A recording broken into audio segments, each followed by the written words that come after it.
Glória a Deus. Amém. Boa noite, a paz do Senhor a todos e a todas. Vocês podem se assentar, ficar à vontade. Bom estar com vocês. Desde já agradeço ao pastor Bruno, apóstolo Willy, aos demais pastores, pastor Lucas, o Gils. Deus abençoe. Obrigado pelo carinho de vocês. Bom retornar aqui e poder compartilhar mais um pouquinho da palavra de Deus com vocês. E o tema que hoje eu quero conversar com vocês é sobre a relação entre Deus e o caos. Eu gostaria que vocês abrissem a Bíblia de vocês em 1 Reis, capítulo 18. 1 Reis 18, do verso 41 a seguir. Me perdoa por desconhecer a tradução da Bíblia de vocês, mas nós vamos acompanhando juntos, tá bom? Todos encontraram? Eu vou ler para ganharmos tempo. Então Elias disse a Acabe: sobe, come e bebe, porque ouço um ruído de muita chuva. Enquanto Acabe subia para comer e beber, Elias subiu ao cume do Carmelo, prostrou-se por terra com o rosto entre os joelhos. 43. E disse ao servo: sobe, observa na direção do mar. Ele subiu, observou e disse: nada, não há nada. Disse-lhe de novo: volta a olhar, e assim 7 vezes. Verso 44. Na 7ª vez o servo disse: eis que sobe do mar uma nuvem, pequena como a mão de um homem. Então Elias disse-lhe: vai, diz ao Acabe que prepare o carro e desça, para que a chuva não o detenha. Nesse meio tempo, o céu cobriu-se de nuvens escuras. O vento começou a soprar, a chuva caiu torrencialmente. Acabe subiu para o seu carro e partiu de Jezreel. A mão do Senhor esteve sobre Elias, e ele pegou as suas vestes e correu diante de Acabe até a entrada de Israel. Amém. O caos, ele se estabelece numa análise superficial por 2 razões. A primeira delas, podemos considerar que o caos se estabelece por acontecimentos inesperáveis. Como por exemplo, uma catástrofe climática, uma doença, a qual nós não estávamos aguardando, até porque ninguém aguarda a notícia de uma doença, uma traição. O tempo e o acaso nos afeta o tempo todo. Nós temos que considerar que na vida há fatalidades. E além dos acontecimentos inesperados, podemos também falar de um caos que é estabelecido por acontecimentos provocados. Atitudes que determinam o nosso sofrimento. Como, por exemplo, Gideão, que viveu num contexto conturbado. Quando Deus chamou Gideão para agir, nós sabemos que Gideão estava debaixo de uma grande aflição. Os midianitas roubavam tudo o que o povo de Israel colhia da plantação. Tudo que estava na geladeira era saqueado. O salário era saqueado. Eles não ficavam com quase nada. E diversas vezes eles tinham que se esconder ou esconder a colheita para poder sobreviver. E tudo isso foi provocado pelo pecado do povo. O povo se esqueceu de Deus, então houve uma consequência. Porque não lembrar de Josué, que quando desceu para a cidade de Ai para guerrear contra um pequeno exército, uma pequena cidade, eles perderam a batalha, dezenas de homens foram dizimados por causa do erro de um homem, que desobedeceu a ordem de Deus. Acontecimentos caóticos provocados por ações impensadas. A história de Acabe, de Israel, de todo o povo, é também uma consequência de atitudes erradas. O povo e o Acabe pecaram contra Deus. Resultado, o caos se instaurou e se estabeleceu. Imagine você não chover. Esses dias nós estávamos sendo noticiados de que a água de São Paulo estava acabando. O desespero instaurou. Teve amigos que falaram assim: vou embora de São Paulo. Vou para uma cidade que tem águas nascentes e vou ficar por lá, porque viver sem luz até dá, mas sem água não dá. Então você imagina o caos que se instaurou sobre esse povo? A água começou a faltar. O caos se instaurou. Porque o povo pecou. Vocês já ouviram falar da teoria do caos? Que visa entender e compreender os acontecimentos de padrões complexos, como furacões, chuva, tempestades. Segundo essa teoria, todos os sistemas caóticos e não lineares são analisados por eles, porque para eles tudo está interligado. O pai dessa teoria, Edward Lorenz, na sua tese, ele deu um tema a ela, o título dessa tese era essa: o bater de asas de uma borboleta no Brasil poderia provocar um furacão no Texas. O que essa teoria queria dizer? Vocês já devem ter ouvido falar do efeito borboleta. Vamos a um exemplo. Imagine um jovem que pegou uma bola e começou a fazer embaixadinhas. De repente aparece uma ratazana.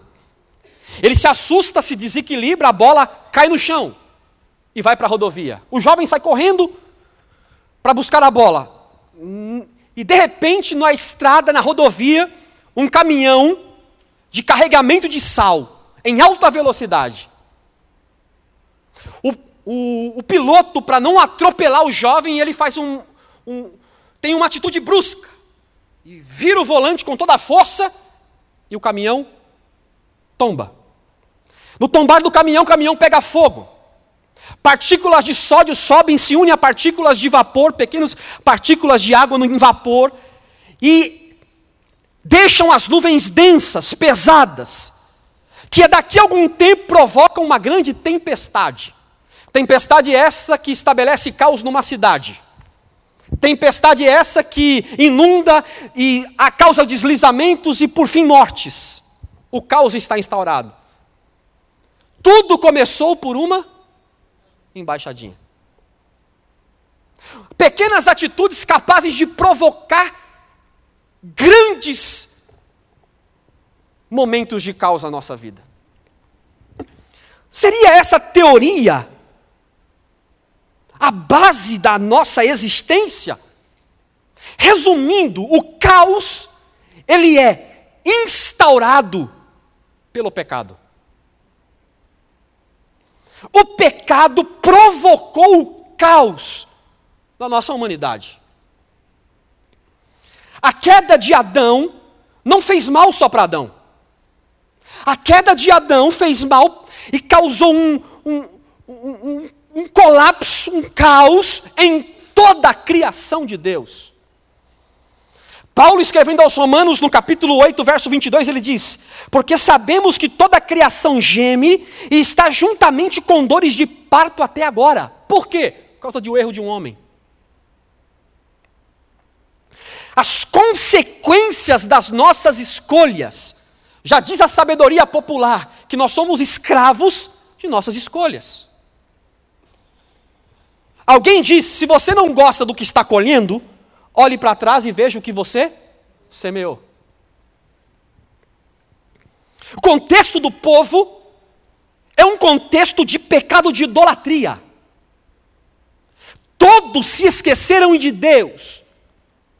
Tanto que quando o profeta faz uma pergunta: de quem sois vós? De Deus ou de Baal? O texto diz: e ninguém respondia palavra alguma. O caos climático instaurado, mas também o caos espiritual e existencial instaurado na nação. Tiago vai nos ajudar dizendo que por 3 anos e meio não choveu naquela terra. Por que eu estou falando tudo isso? Porque a Bíblia Sagrada também é uma receita para nos poupar de sofrimentos. Deus aconselha a escolhermos a bênção. As Escrituras é um manual de instrução de como viver sem sofrimento, embora passando por uma crise. Em Deuteronômio capítulo 30, verso 19, Deus diz assim ao povo: os céus e a terra tomo hoje por testemunhas contra vós, de que tenho proposto a vida e a morte, a bênção e a maldição. Aí Deus dá a dica: escolhe, pois, a vida, para que vivas. Deus recomenda ao povo, à humanidade, a amar, para tornar possível a nossa convivência. Deus recomenda perdoar, para nos poupar de doenças causadas pela falta de perdão e também nos poupar de sentimentos vingativos. Deus recomenda um novo jeito de viver, para nos poupar de perdermos e desperdiçarmos a vida. A lei, de alguma forma, tem a função de nos poupar do caos. Mas sabe qual é o problema? O problema é que a gente tem dificuldade de mudar. A palavra mudança causa mal-estar em nós. Nós nos incomodamos com esta palavra. Porque quando falamos de mudança, nós estamos falando de processos que se desencadeiam, que nós vamos ter que abrir mão de coisas, vamos ter que assumir outras coisas, vamos ter que deixar coisas que amamos, coisas que me fazem bem, para fazer bem aos outros, e as mudanças nos causam inquietações. Tanto que eu estava esses dias ouvindo um pastor falar sobre uma estatística realizada pelo Departamento de Saúde norte-americano. Porque eles, não sei se vocês sabem, e acredito que saibam, que eles gastam bilhões, trilhões de dólares por ano com saúde. E eles fazem muitas estatísticas. E uma delas, eles pegaram pacientes em estado terminal, com problemas gravíssimos, onde a única recomendação para esses pacientes era: ou você muda, ou você morre. Pasmem os senhores, de cada 10 pacientes, apenas um mudou.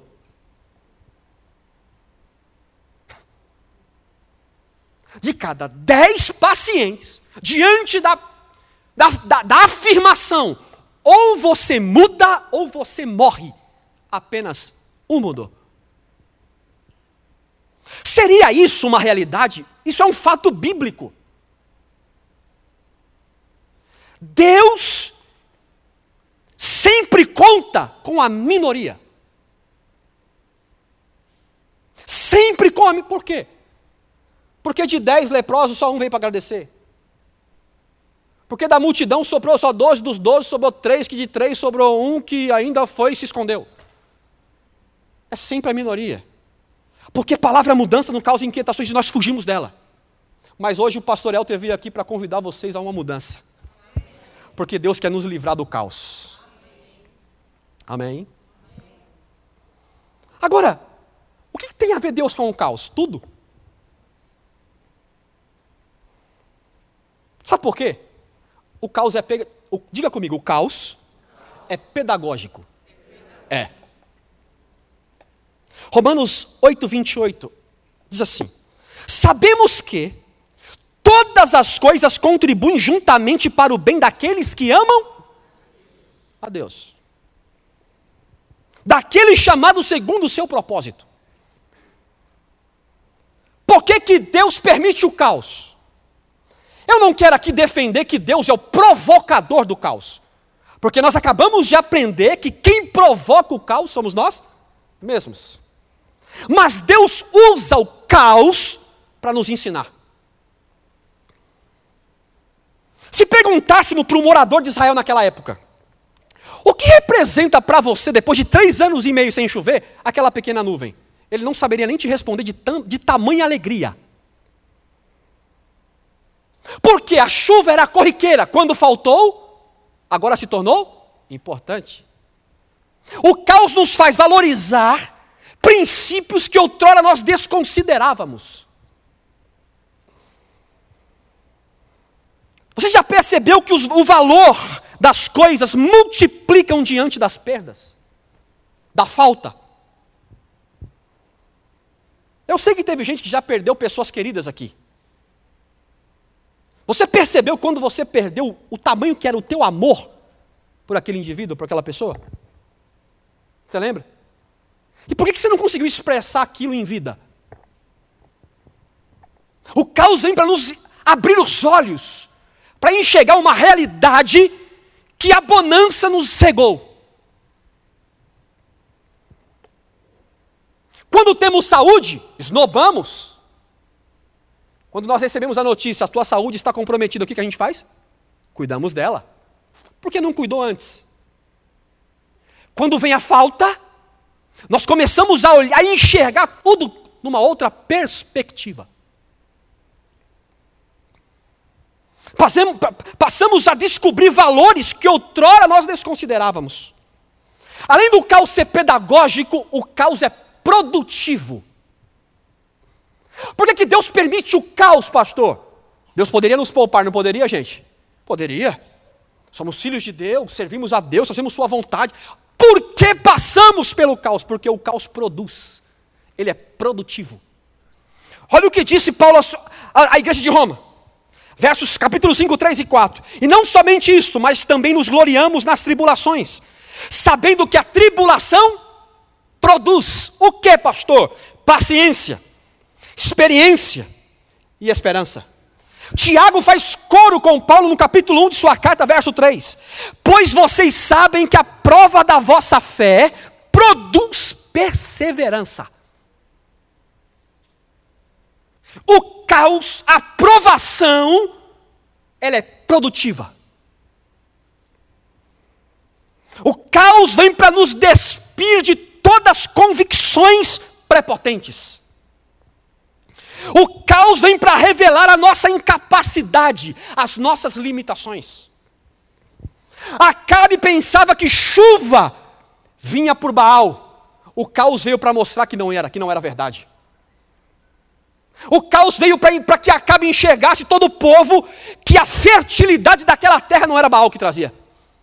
O caos veio para mostrar que a fertilidade daquela terra estava na mão de Deus. Vocês lembram de Jó? Jó era temente a Deus, fiel a Deus. Tudo na vida de Jó estava em comum acordo com as leis da religião. O caos se instaurou e Jó falou assim, opa. Depois que o caos passou, Jó faz uma declaração que ficou na história. Jó 42, 5. Antes eu te conhecia de ouvir falar. Hoje os meus olhos te veem. É o caos produzindo crescimento. O caos vem, gente, para desmanchar as nossas maquiagens religiosas. O caos vem para balançar as estruturas das nossas convicções e certezas. É mais fácil nós darmos bases para as nossas incertezas do que para nossas certezas. Nós vivemos achando que somos capazes de domar a nossa vida. E o caos vem para mostrar que nós dependemos de Deus e não tem controle sobre a nossa vida. Mas eu também tenho uma boa notícia aos senhores. Qual, pastor? O caos passa. Meu irmão, Deus te trouxe aqui para lhe dizer, eu não sei qual é o lugar que você está vivendo, o barco que você está velejando e está quase naufragando. Eu não sei quais são as circunstâncias que você tem vivido e tirado o teu sono. E parece que o caos não passa. Deus me trouxe aqui para lhe dizer, o caos vem, mas o caos passa. A luta vem, mas ela não é para sempre. A tristeza não é para sempre, assim como a alegria também não é para sempre. O caos ele instaura, nós saímos machucados dela, nós saímos muitas vezes feridos do caos, mas o caos passa.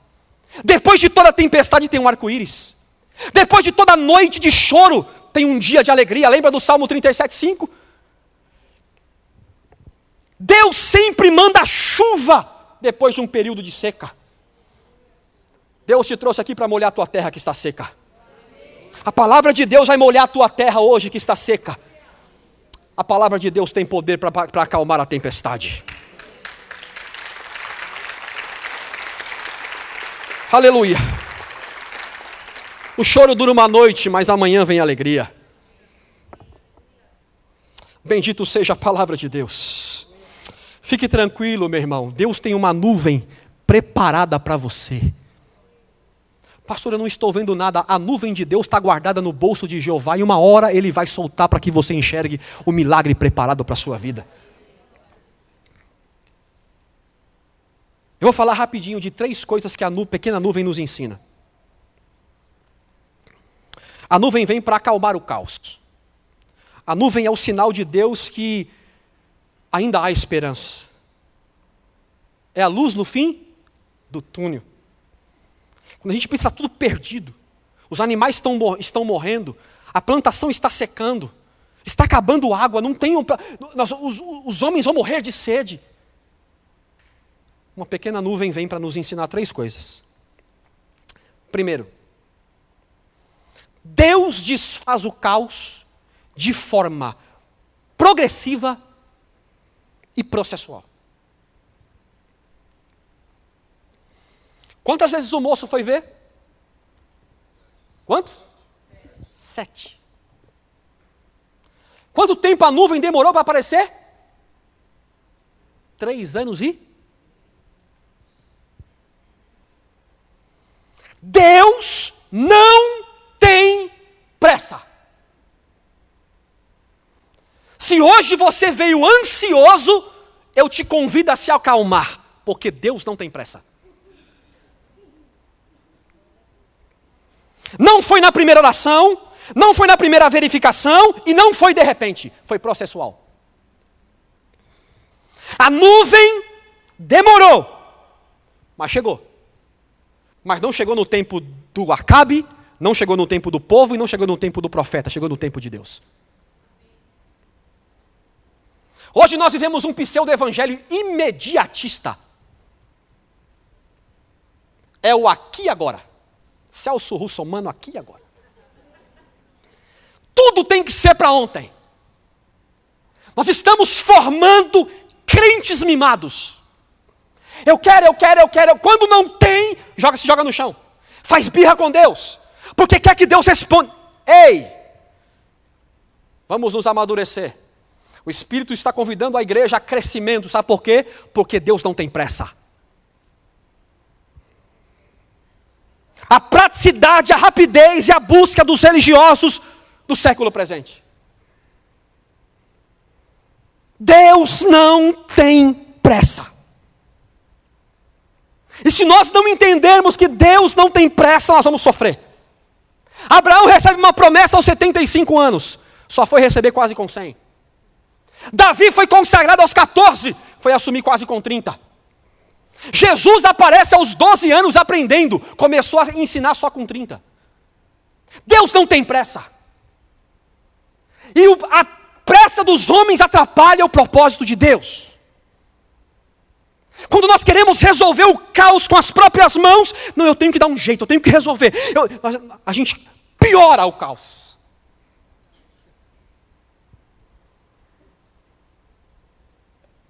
Eu gosto muito dessa frase, Deus não trabalha com micro-ondas, Deus trabalha com forno a lenha. Quem já fez refeição em forno a lenha aqui? Demora, né, irmão? É gostoso, mas demora. Nós quer colocar o prato no micro-ondas, 1 minuto, está pronto. Lanche pronto, comida pronta. Com Deus não é assim. Sabe por quê? Porque Deus ele está usando o caos para nos aperfeiçoar. Para que na hora que a bênção chegar, nós não desperdice a bênção que Ele trouxe. É o famoso adágio, quem tem pressa come cru. E é assim mesmo. Está com pressa, meu irmão, vai comer cru. Pastor, o que eu faço diante de tudo isso então? 2 dicas. Primeiro, não se precipite. Diga comigo, não se precipite. Coloque nas mãos de Deus aquilo que você não pode mudar. Dá para mudar? Vai lá. Não dá? Coloque na mão de Deus. Segundo, não se desespere.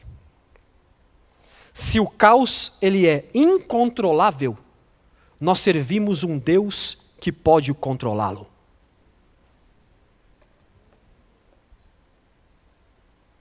Eu aprendi que as possibilidades de Deus só acontecem quando começam as nossas impossibilidades.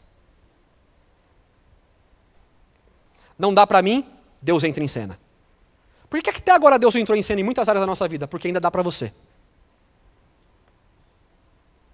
Enquanto der para você, Deus não vai trabalhar. Porque o trabalho é seu, é meu, é nosso. Agora, quando não der para nós, quando o mar fechar, Deus entra em cena e abre o mar. Quando tiver veneno na panela, Deus entra em cena e tira o veneno da panela. Quando o machado afundar, Deus entra em cena e faz o machado flutuar. Quando as impossibilidades acontecem, o Deus dos impossíveis aparece para trazer as possibilidades. Então não se desespere. Segundo, toda mudança começa com pequenos detalhes. Às vezes até imperceptíveis. Sabe o que é mais interessante, gente? Nós tendemos a desconsiderar o pequeno. Só isso. Deus está ali, ó. Ali o monte fumega, ali o negócio treme, ali... Aqui? Não. Só que na maioria das vezes, as mudanças que Deus traz são imperceptíveis e começam pequenininhas. Vocês lembram de Jesus? Um camarada encontrou com Jesus, tal, aí chegou para Filipe chegou para Natanael e falou para Natanael, encontrei o Messias. Aí qual foi a resposta do camarada? Aonde você encontrou? Encontrei em Nazaré. Pode vir alguma coisa boa de Nazaré? Meu irmão, se Filipe não insiste, por considerar Nazaré pequeno, ele quase perde a oportunidade de conhecer o Messias. Lembra de Naamã? Naamã, chefe do rei, precisava de um milagre da cura do quê? De uma lepra. Onde estava a cura daquela menina, daquele rapaz? Numa menina. Não começou no profeta, começou em uma menina escrava. Eu só ouço se for o pastor. Às vezes Deus está usando o teu filho dentro da tua casa e você não consegue ouvir. Eu só ouço se for o apóstolo ou o bispo. Deus fala através deles, fala. Mas às vezes Deus está falando através do vizinho, que você nem olha para ele. Deus está usando ele para falar contigo e tu não quer ouvir. As grandes mudanças que Deus traz para nós estão nas pequenas coisas. Onde estava a mudança? Uma pequena nuvem no céu. Alguém poderia dizer, chuva disso aí? Esquece, vamos para casa. Mas o profeta sabia que as mudanças de Deus vêm nas pequenas coisas. Jesus olhou para si e falou assim, vocês querem parar de ser ansiosos? Observem as aves do céu e os lírios dos... Quem fica olhando para a ave, irmão? Quem que fica olhando para mato? Alguém fica olhando para mato? Para flor? Fica olhando para flor. Por que Deus... Jesus está, através do Espírito Santo, falando ao povo e a nós, que quando nós olhamos para as coisas insignificantes, que para nós é corriqueira, ali Deus se manifesta e revela a sua vontade. Ô meu irmão, a tua bênção está naquela coisinha que você tem desconsiderado. Quem está ouvindo a voz de Deus, diga amém. Amém. Eu termino, vou correr aqui. Terceiro, e esse aqui eu considero a mais importante. Mudar o caos, escute isso daqui, mudar o caos circunstancial não é garantia de mudança real. Mudar o caos circunstancial não é garantia de mudanças reais. Se tudo for como a gente quer, dificilmente seremos como Deus quer.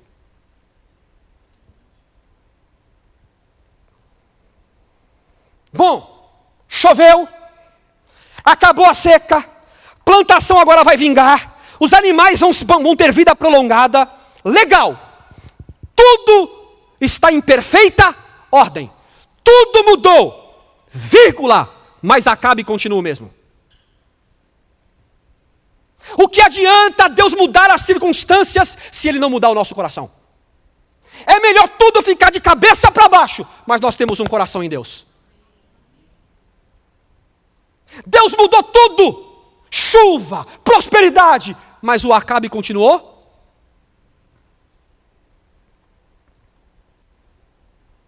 Tudo o que Deus fez não foi para mudar o clima. Tudo o que Deus fez foi para mudar o coração do povo, e o povo não mudou. Oh, aleluia.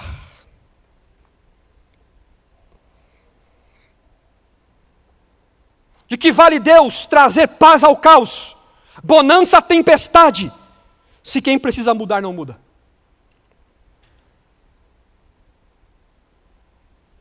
Por que que Jesus, quando apareceu na tempestade, os discípulos num barquinho, por que que primeiro ele acalmou a tempestade e depois falou com eles?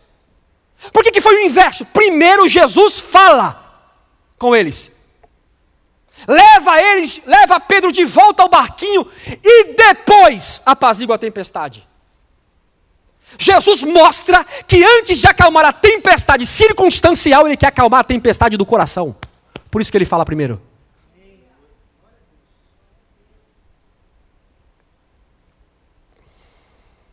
Deus tem mais interesse de acalmar o caos do nosso coração do que o caos das circunstâncias.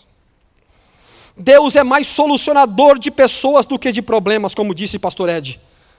Se Deus não mudar nosso coração primeiro, Ele acalma tudo, nós criamos outro caos. Se Deus não mudar o nosso coração primeiro, Ele acalma tudo, tudo fica em perfeita ordem, nós vamos lá e bagunçamos tudo de novo. Porque na realidade, quem que causa desordem? Deus deu para Adão um mundo em perfeita ordem. Adão foi e provocou uma grande desordem.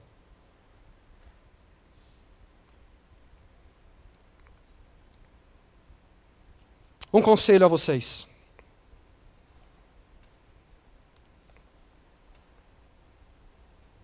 O texto diz que Acabe voltou a pecar.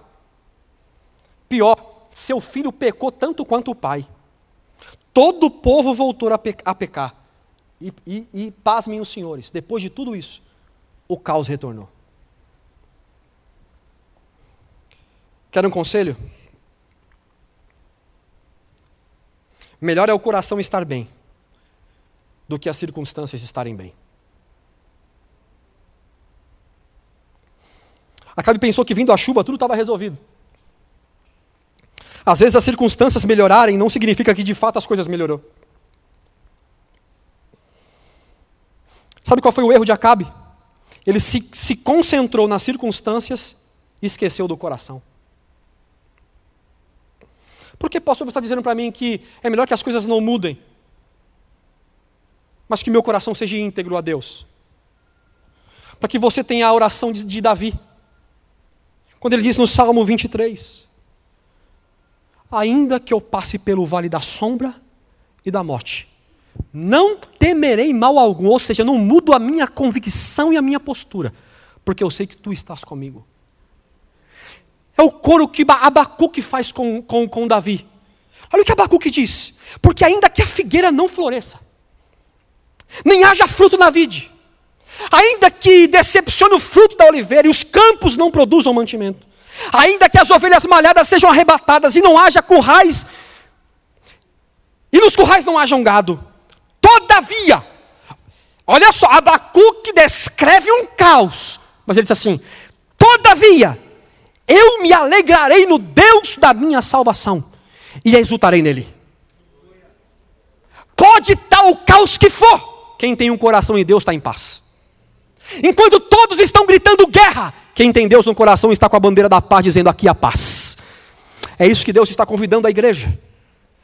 Deus quer acalmar o nosso caos.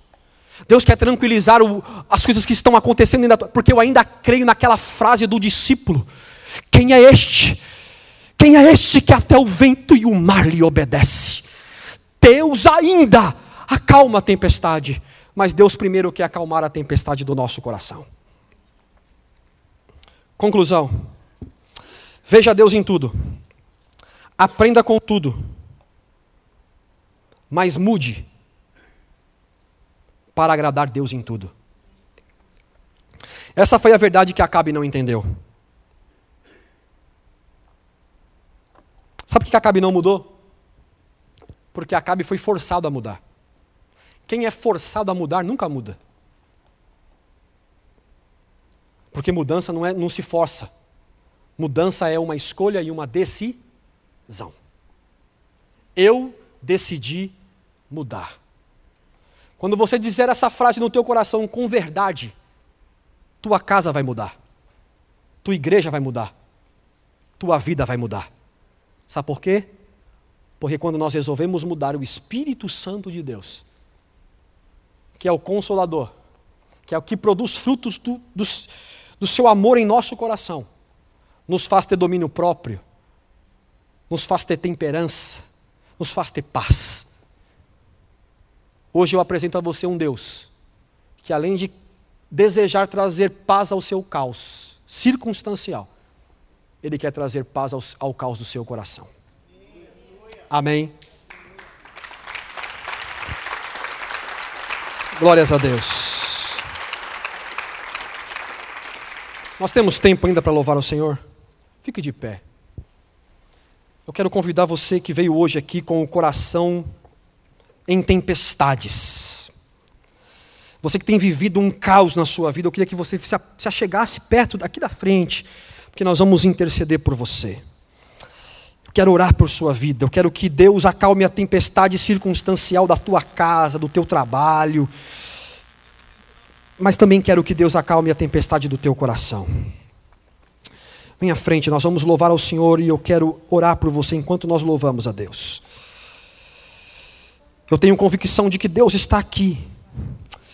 Jesus disse, onde estiver 2 ou 3 reunidos em meu nome, ali eu estarei presente, aleluia.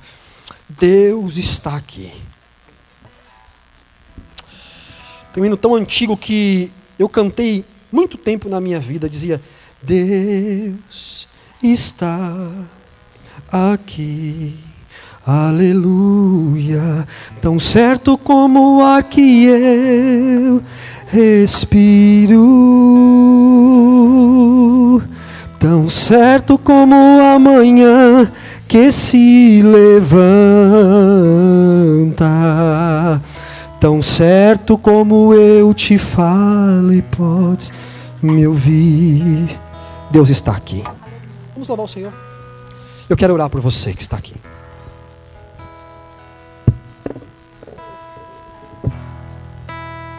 A ti eu vou clamar, pois tudo vem de ti e tudo está em ti.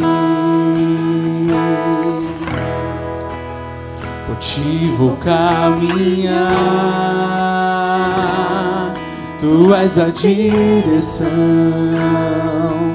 o sol a me guiar. Tudo pode passar, teu amor jamais me deixará. Sempre há de existir nova manhã preparado pra mim.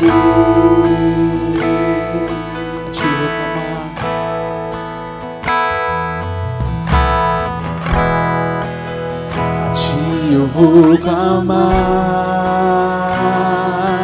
pois tudo vem de ti e tudo está em ti.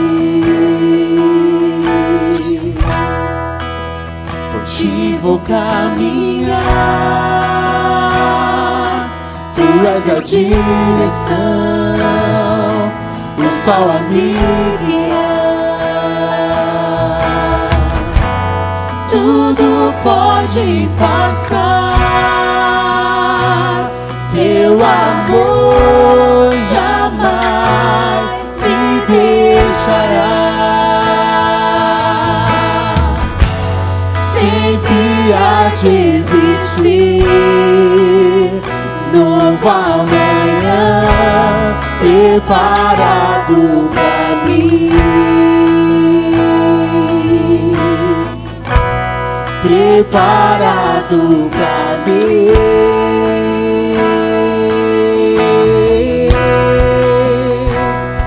Eu me rendo aos teus pés, és tudo que eu preciso pra viver. Eu me lanço aos teus braços, onde encontro meu refúgio.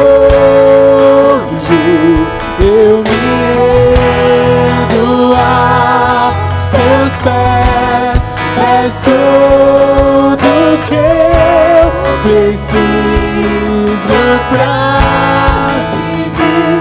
Eu me lanço aos teus braços, onde encontro meu refúgio, Jesus.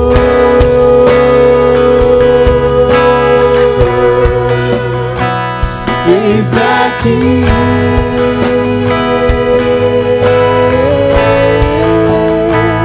Jesus.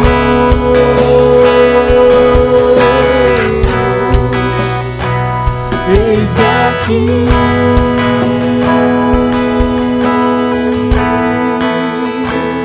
eu me rendo aos teus pés, és tudo que eu preciso pra viver. Eu me lanço aos teus braços, onde encontro meu refúgio. Eu me rendo aos teus pés, és tudo que eu preciso pra viver. Eu me lanço aos teus braços, onde encontro meu refúgio. Eu me rendo aos teus pés, és tudo que eu preciso pra viver. Eu me lanço aos teus braços, onde encontro meu refúgio, Jesus.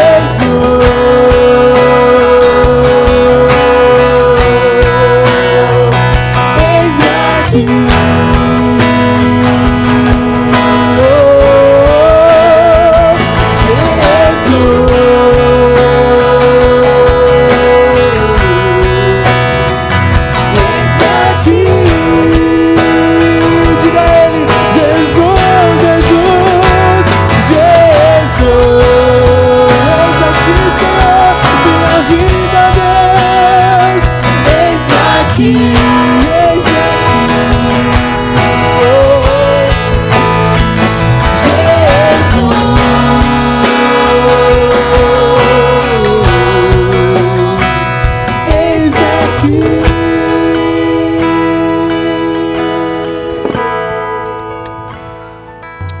Nosso Deus, nós somos tão gratos pela Tua presença neste lugar.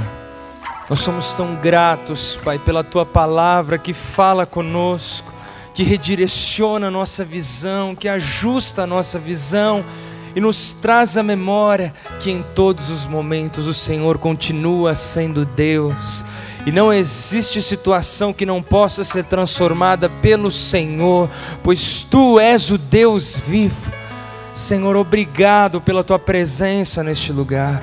Obrigado pela Tua palavra. Senhor, que essa palavra fique guardada em nossos corações. E guardada em nossos corações, ela possa gerar novos frutos. e transformar não apenas a nossa vida, mas também a vida daqueles que estão ao nosso redor, a nossa casa, o nosso trabalho, Pai. Que sejamos instrumentos de bênção nas Tuas mãos. E Pai, independente da situação em que nós estamos passando, que possamos olhar para o alto e dizer: o meu socorro vem do Senhor. Senhor, eu estou aqui, eu me rendo aos Teus pés, pois Tu és tudo que eu preciso viver. Continue me moldando de acordo com a Sua vontade. Obrigado, Deus. Obrigado por esse tempo tão precioso que nós tivemos aqui neste lugar juntos como igreja. Te agradecemos pela vida do pastor Helder. Apresentamos a vida dele e abençoamos a vida dele e da família dele. Oramos para que o Senhor continue usando ele, Pai, de acordo com a Tua vontade. E da mesma maneira que ele foi bênção aqui nessa noite, ele possa continuar sendo bênção na igreja dele e nos outros lugares em que o Senhor levar ele e a família dele. Pai, obrigado por esse tempo tão precioso. Senhor, viemos em paz. Da mesma maneira que viemos em paz, leva-nos em paz para as nossas casas. Que essa semana nós possamos enxergar o Senhor nas mínimas coisas, nos mínimos detalhes da nossa vida. E que ao ver o Senhor nos mínimos detalhes da nossa vida, o nosso coração possa exultar de alegria, possa se encher de alegria, Pai. E possa novamente ver que o Senhor continua sendo Deus. Obrigado por esse tempo tão precioso. No nome de Jesus nós agradecemos. Amém e amém. Glória a Deus.